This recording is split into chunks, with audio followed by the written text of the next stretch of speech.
નમસ્કાર મિત્રો સ્વાગત છે તમારું અમારી યુટ્યુબ ચેનલમાં। આપની સાથે હું છું પિનલગીરી ગોસ્વામી। આજના વેધર એનાલિસિસમાં વાત કરીશું। આજે તારીખ 26 જૂનથી લઈને 10 જુલાઈ સુધી ગુજરાતમાં કેવું રહેશે હવામાન, આવનારા દિવસોમાં શું છે વરસાદની પરિસ્થિતિ, ક્યાં કેટલો વરસાદ પડી શકે છે, શું છે ચોમાસાની હાલની પરિસ્થિતિ, તમામ માહિતી આ એક વિડીયોમાં તમને આપી દઈશું। પ્રથમ વાત કરીએ તો મિત્રો, હિમાચલના કુલ્લુથી એક દુઃખદ સમાચાર સામે આવી રહ્યા છે, જેમાં વાદળ ફાટવાની મિત્રો ઘટના બની છે।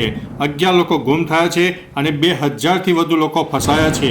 મિત્રો મહત્વનું છે કે હિમાચલના કુલ્લુ અને ધર્મશાલામાં 5 સ્થળોએ વાદળ ફાટવાની ઘટના પણ સામે આવી છે। આ ઘટનામાં અત્યાર સુધીમાં 2 લોકોના મિત્રો મોત પણ થઈ ચૂક્યા છે, જ્યારે 11 લોકો ગુમ થયા છે। ઉપરાંત એસડીઆરએફની ટીમો પણ ઘટના સ્થળે પહોંચી ગઈ છે અને બચાવ કામગીરી ચાલુ છે। 2000થી વધુ પ્રવાસીઓ અને 150થી વધુ પ્રવાસી વાહનો પણ મિત્રો ફસાઈ ગયા છે। સિઉન્ડ નજીક ક્ષતિગ્રસ્ત રસ્તાને કારણે તેમની પાસે આ વિસ્તારમાં બહાર નીકળવાનો કોઈ રસ્તો રહ્યો નથી। લાહોરમાં પણ મિત્રો 25 પ્રવાસીઓ ફસાયેલા હોવાનું અનુમાન છે અને આ સીધા ચિત્રો તમે જોઈ શકો છો હિમાચલના કુલ્લુથી, કે જેમાં વાદળ ફાટવાની ઘટના બની હતી અને ભયંકર પાણીનો પ્રવાહ જોવા મળી રહ્યો છે અને આસપાસના વિસ્તારોમાં ધોવાણ પણ જોવા મળ્યું છે। અનેક મકાનો, દુકાનો અને અનેક પ્રવાસન સ્થળોને પણ ભારે નુકસાન થયું છે। હવે મિત્રો ગુજરાતની ખાસ વાત કરીએ તો વરસાદની આગાહીની રાજ્યમાં હવામાન વિભાગ દ્વારા આગામી 7 દિવસને લઈને સાર્વત્રિક વરસાદની આગાહી વ્યક્ત કરવામાં આવી છે। આજે તારીખ મિત્રો 26 જૂન થઈ ગઈ છે, તો 26 જૂને આજે અરવલ્લી, મહીસાગર, દાહોદ, છોટાઉદેપુરમાં ઓરેન્જ એલર્ટ આપી દેવામાં આવ્યું છે, જ્યારે સાબરકાંઠા, પંચમહાલ, નર્મદા, નવસારી, વલસાડ, ભાવનગર અને અમરેલીમાં યલો એલર્ટ આપી દેવામાં આવ્યું છે।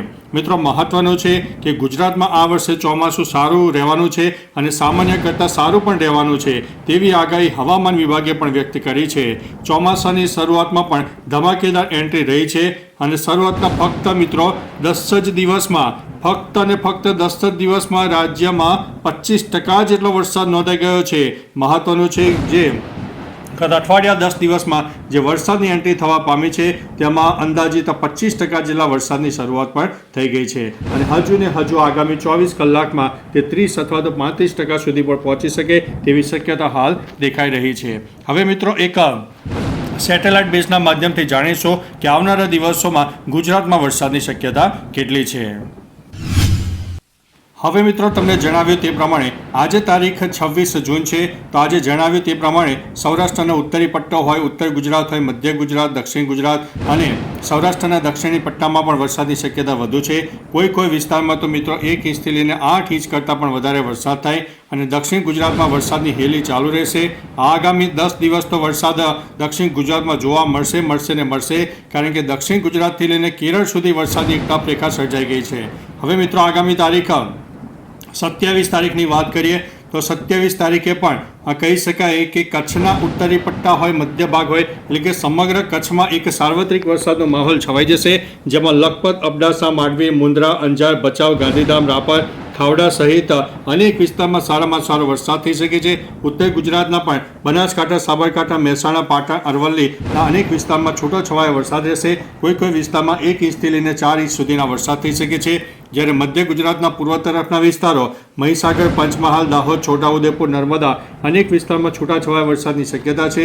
એકંદરે મિત્રો સાર્વત્રિક વરસાદનો માહોલ સર્જાશે, પરંતુ 1 નંબર ઉપર આપણે કચ્છને ગણીને ચાલીએ છીએ, 2 નંબર ઉપર ઉત્તર ગુજરાતને ગણીને ચાલીએ છીએ। ત્યારબાદ મિત્રો આગામી 28 તારીખના ઇમેજની વાત કરીએ તો પાકિસ્તાન તરફ જે સાયક્લોનિક સિસ્ટમ સર્જાશે તેની અસર કચ્છને જોવા મળશે અને કચ્છમાં આગામી 2 થી 3 દિવસ આવો ને આવો માહોલ સર્જાશે, જેમાં ખાસ કરીને લખપત, અબડાસા, માંડવી સહિત ખાવડાના પણ અનેક વિસ્તારમાં વરસાદની શક્યતા વધુ છે, જેમાં 1 ઇંચથી લઈને 4 ઇંચ કરતાં પણ વધારે વરસાદ જોવા મળી શકે છે। કચ્છમાં મિત્રો અત્યારે વરસાદ ખૂબ જ ઓછો જોવા મળ્યો છે, પરંતુ હવે જે આગામી 3 દિવસ છે એ કચ્છ માટે ગણીને ચાલવા। ઉપરાંત સૌરાષ્ટ્ર, મધ્ય ગુજરાત, દક્ષિણ ગુજરાત સહિત ગુજરાતમાં સાર્વત્રિક વરસાદનો માહોલ અને છૂટોછવાયો વરસાદ પણ રહેવાનો છે। ત્યારબાદ મિત્રો આગામી તારીખ 29 તારીખની પણ વાત કરી દઈએ તો 29 તારીખે પણ ગુજરાતમાં સાર્વત્રિક વરસાદનો માહોલ રહેશે. રાજસ્થાન સહિત મધ્ય ભારતના અનેક ભાગોમાં વરસાદની સિસ્ટમ સક્રિય થતાં ગુજરાતમાં છૂટોછવાયો વરસાદ રહેવાનો છે, જેમાં કચ્છમાં પણ છૂટોછવાયો વરસાદ હોય. ઉત્તર ગુજરાત, મધ્ય ગુજરાતના પૂર્વ તરફના વિસ્તારો, દક્ષિણ ગુજરાત અને સૌરાષ્ટ્રના પણ દક્ષિણી પટ્ટામાં વરસાદની શક્યતા વધુ રહેલી છે. ત્યારબાદ મિત્રો તારીખ 30 તારીખની વાત કરીએ તો 30 તારીખે પણ ગુજરાતમાં સાર્વત્રિક વરસાદનો માહોલ રહેશે, પરંતુ વરસાદની તીવ્રતામાં થોડો નોંધપાત્ર ઘટાડો થાય તેવી શક્યતા છે, કારણ કે આ જે મજબૂત સિસ્ટમ હતી એ સિસ્ટમ ધીમે ધીમે નબળી પડવાની છે. એટલે આ સિસ્ટમ નબળી પડવાને કારણે ગુજરાતમાં વરસાદ થોડો ઓછો થશે. પરંતુ મિત્રો દક્ષિણ ગુજરાતમાં લખવું હોય તો લખી રાખજો, કારણ કે દક્ષિણ ગુજરાતથી લઈને કેરળ સુધી વરસાદની ટફ રેખા આપણને આગામી 10 દિવસ સુધી જોવા મળશે. એટલે દક્ષિણ ગુજરાત ઉપર અત્યારે વરસાદનું મેઘતાંડવ અવિરતપણે જોવા મળવાનું છે. ખુલ્લામાં કોઈ ચીજ વસ્તુઓ પડી હોય તો સત્વરે તેને દૂર કરી દેજો, જેથી તમને નુકસાની ન થાય. હવે મિત્રો આગામી તારીખ 1 જુલાઈની વાત કરીએ તો 1 જુલાઈએ પણ કહી શકાય કે મધ્ય ભારત સહિત દક્ષિણ ભારત હોય અને પૂર્વ ભારત અને પશ્ચિમ ભારતના પણ અનેક ભાગોમાં વરસાદની શક્યતા છે અને છૂટોછવાયો વરસાદ રહેશે. કોઈ અતિ ભારે વરસાદની શક્યતા ઓછી છે. નવી સિસ્ટમ સક્રિય થશે તો તમને તમામ પ્રકારની માહિતી આપતા રહીશું. હવે મિત્રો આગામી તારીખ 2 જુલાઈની વાત કરીએ તો 2 જુલાઈએ મધ્ય ભારત તરફ એક વરસાદની મજબૂત સિસ્ટમ ફરીથી સક્રિય થશે, જે મધ્ય ભારત, પૂર્વ ભારત ઉપરાંત ઉત્તર ભારતના પણ અનેક ભાગોમાં વરસાદ આપશે અને ગુજરાતમાં છૂટાછવાયા વરસાદની શક્યતા રહે છે. ત્યારબાદ મિત્રો તારીખ 3 જુલાઈની વાત કરીએ તો આ જે મધ્ય ભારત તરફ સિસ્ટમ સક્રિય થશે તે ગુજરાત તરફ આગળ વધશે અને ગુજરાતના પૂર્વ તરફના વિસ્તારો હોય, ઉત્તર ગુજરાત હોય, મધ્ય ગુજરાતના પૂર્વ તરફના વિસ્તારો અને દક્ષિણ ગુજરાતમાં આ વરસાદની સિસ્ટમ સક્રિય થશે અને તારીખ 3 જુલાઈથી ફરીથી એક વરસાદનો રાઉન્ડ આવી જશે. ત્યારબાદ મિત્રો 4 જુલાઈની વાત કરીએ તો 4 જુલાઈએ ઉત્તર ગુજરાતના અનેક ભાગો, બનાસકાંઠા, સાબરકાંઠા, મહેસાણા, પાટણ, અરવલ્લી સહિત અનેક વિસ્તારમાં મેઘતાંડવ જોવા મળે અને તેની અસર કચ્છના પણ પૂર્વ તરફના વિસ્તારોમાં જોવા મળે. મધ્ય ગુજરાત અને દક્ષિણ ગુજરાતમાં પણ હળવા મધ્યમ અને છૂટાછવાયા વરસાદ રહેશે. સૌરાષ્ટ્ર અને દક્ષિણી પટ્ટામાં પણ વરસાદની શક્યતા રહેશે. આગામી તારીખ 5 જુલાઈની વાત કરીએ તો 5 જુલાઈએ પણ રાજસ્થાનના અનેક ભાગોમાં મેઘતાંડવ જોવા મળશે.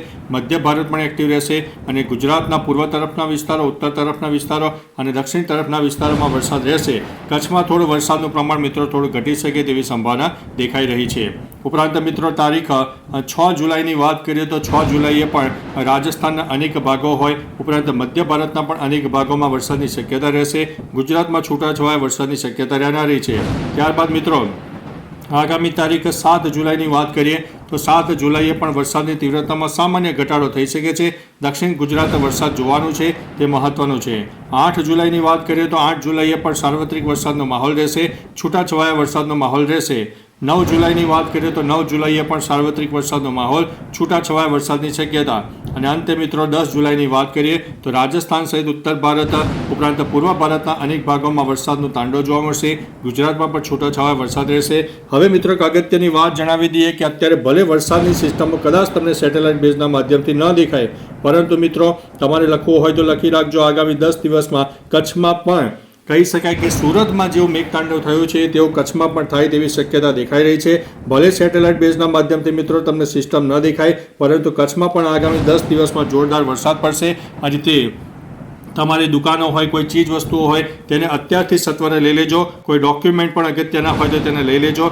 આ મિત્રો તમને બીવડાવવા માટે નહીં, પરંતુ અમારો એક અભ્યાસ છે તે મુજબ જણાવીએ છીએ કે હવે કચ્છ અને ઉત્તર ગુજરાતના અનેક ભાગોમાં હવે વરસાદનો ફરીથી જે રાઉન્ડ આવશે તે મજબૂત રાઉન્ડ આવશે અને નુકસાનીવાળો રાઉન્ડ આવી શકે છે. એટલે અત્યારથી જ થોડા સાવચેત રહેજો, એલર્ટ રહેજો. બાકી મિત્રો તમારા વિસ્તારમાં વરસાદનું પ્રમાણ કેવું છે? તાપ, તડકો, ઉગાડ હોય, ભેજનું પ્રમાણ હોય, પવનનું પ્રમાણ હોય, વરસાદનું પ્રમાણ હોય, તમામ પ્રકારના જે પરિબળો છે તે વિસ્તારો સાથે નીચે કમેન્ટમાં આપજો, જેથી અન્ય મિત્રો પણ જાણી શકે. તો ચાલો મિત્રો ફરીથી દેશ અને દુનિયાના તાજા સમાચાર અને વરસાદની નવી આગાહી લઈને મળતા રહીશું. ત્યાં સુધી અમને રજા આપશો. નમસ્તે.